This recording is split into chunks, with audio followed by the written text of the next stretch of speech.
You know, this is it's one of those things you almost don't want to tell people about, huh? This is secret weapon type stuff. A lot of you folks aren't familiar with Montecucco. Montecucco kind of snuck onto the Tuscan wine scene.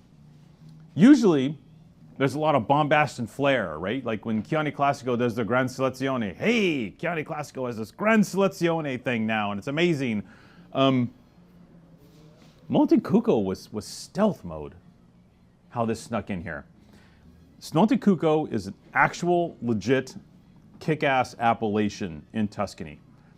South of Montalcino, close to Montalcino, making your way out towards the Maremma. And it is a secret weapon hilltop, same type of deal that has been a wonderful spot for a lot of Tuscan producers to source really killer fruit to go into any number of scenarios. You know what I mean? It is a Swiss Army knife appellation. Kind of like the Maremma, but these wines have more of a classic Chianti slash Vino Nobile slash Brunello di Montalcino type character to them. So they're even more soulful with regards to the central part of Tuscany and how these grapes get incorporated into those areas. Now, Montecucco is starting to make a little run as its own appellation now.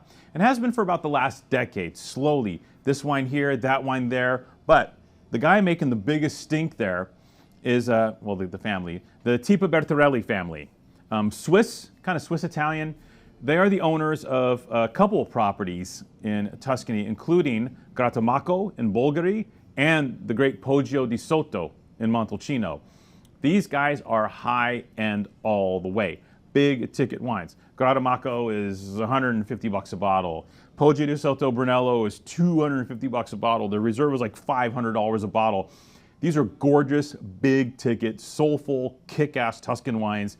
The family's making some of the greatest Sangiovese-based wines on the planet.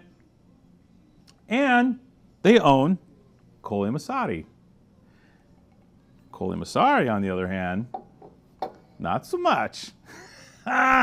So, because it's Montecucco, because no one knows what the hell a Montecucco is, honestly.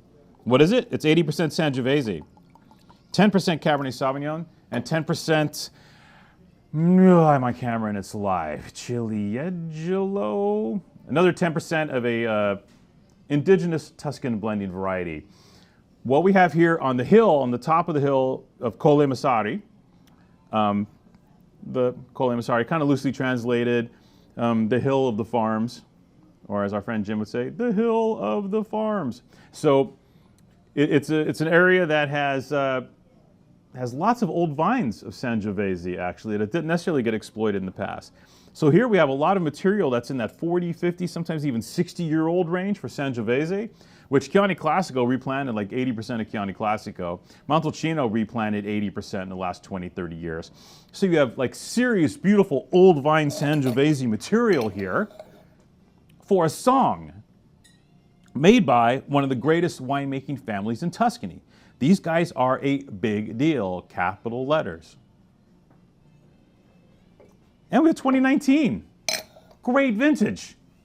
And it's the Riserva. 2019 Riserva. Checking boxes, man. This is going to be one of those offers like when you send it, it's just going to be just a bunch of like line items. You know, where I don't know how much we're going to talk. It's like, has it check, has it check, has it check. Why the hell would you not buy this wine? Well, if it sucked, you wouldn't buy it. But it's quite the opposite. This is amazing Sangiovese. And I like it. I like it. There's this is different than Montalcino. Even though like a lot of the folks in Montalcino own vineyards here, and you think the wine's going to be Montalcino-esque because of its proximity. In fact, the wine has a little earthier soul to it. And I don't think they use Sangiovese Grosso as much. I think it's more the more traditional Sangiovese clones here, older Sangiovese clones. But it's kind of like Montalcino Vino Nobile cross. But it's more elegant and less rustic than Vino Nobile, and not quite as bombastic in the center palate as Montalcino. So it's kind of like a beautiful fusion of both those appellations.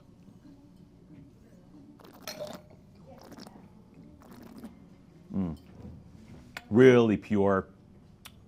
Ooh. Just so fine. So easy to drink. I almost expect more structure from this wine, but the structure is stacked kind of in the mid palate. So you have a situation, the wine just kind of like, just kind of slides across the backside of the palate. So easy. You feel the old vines, you feel the equilibrium and balance and harmony in the palate from that old vine Sangiovese. And you feel just the fact that this is fine-tuned gear. This is a serious winemaking family producing this product. There's no getting around it. This is really rock star gear.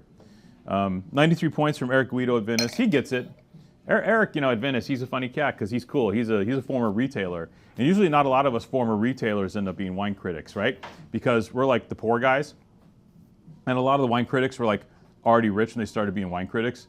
Like they got their money from wherever the hell. So it's easy for them to be wine critics. Eric, he comes from the trenches. He worked retail for a long time in New York. So, and he knows great wine. He's tasted a lot of great wine. So when Eric says his 93 points, I believe the cat.